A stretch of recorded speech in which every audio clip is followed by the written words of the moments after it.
Et oui, ben comme ça a été dit plus tôt, moi, je suis une grande fan de lutte, puis on me demande de faire une chronique dans laquelle je peux parler d'actualité.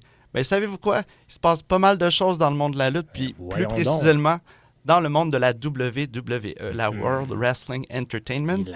Elle est connue comme la fédération de lutte professionnelle la plus connue et la plus populaire en Amérique. On approche présentement du plus gros événement de l'année, et j'ai nommé WrestleMania. Très grosse année parce que c'est la 40e édition de l'événement. Ça se passe les 6 et 7 avril prochains à Philadelphie, dans le stade des Eagles. Il y en a qui sont fans de football. Mais là, ce qui se passe, c'est que l'édition de WrestleMania de cette année, ça crée beaucoup d'appréhension parce que dans la dernière année et surtout tout récemment, ça a bougé. Je parle pas du contenu qu'on voit à la télévision, je parle plutôt du côté business, en arrière-scène.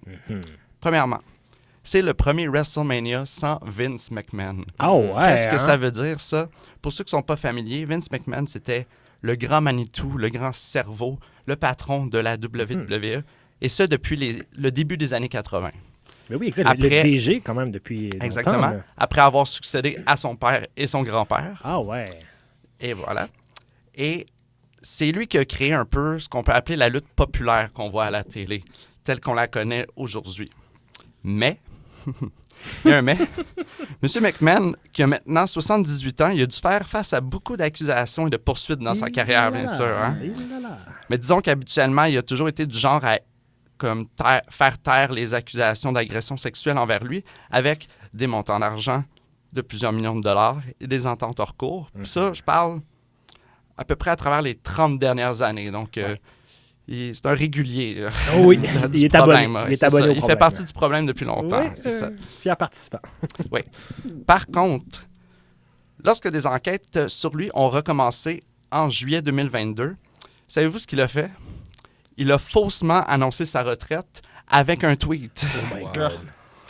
Mais en réalité, 6 mois plus tard, soit en janvier 2023, il a forcé son retour sur le conseil d'administration de la compagnie vu qu'il était toujours actionnaire majoritaire.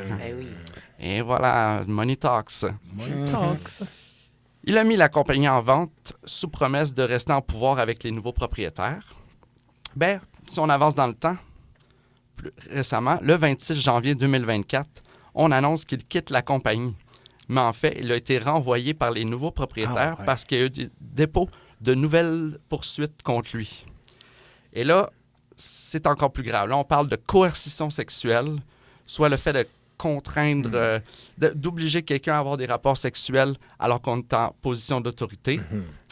Et c'est pas tout.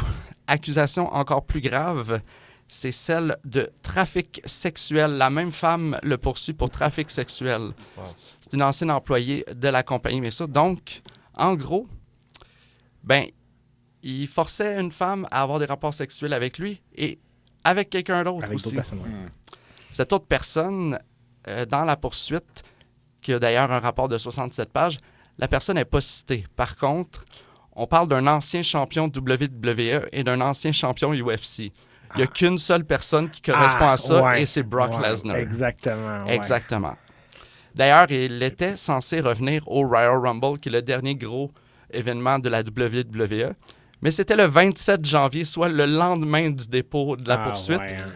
Donc, bien sûr, la compagnie a juste cancellé tout plan futur avec lui. Il n'est pas revenu, il ne reviendra pas. Non. Lui non plus. Fini. Bonne nouvelle, on n'a plus Vince, on n'a plus Brock. Bye-bye. Il y en a qui sont contents. Moi, j'en fais partie. C'est le premier WrestleMania depuis la vente de la WWE à Endeavor.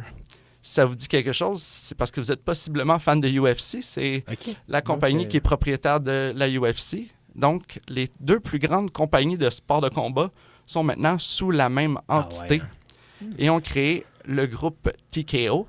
C'est énorme parce que là, suite à la vente, la valeur de la WWE est évaluée à 9,3 milliards de dollars. Beaucoup de bidous. Oui. Et selon moi, ce qui est la nouvelle la plus importante sur le long terme, c'est qu'il s'agit du dernier WrestleMania avant que tout le contenu soit sur Netflix. Ah ouais? Eh oui. Je vous explique. Le 23 janvier, donc 3 jours avant le départ de Vince McMahon de la compagnie, c'était une très grosse semaine. Sacrément, oui. OK. 3 jours avant, on annonce une entente entre Netflix et la WWE.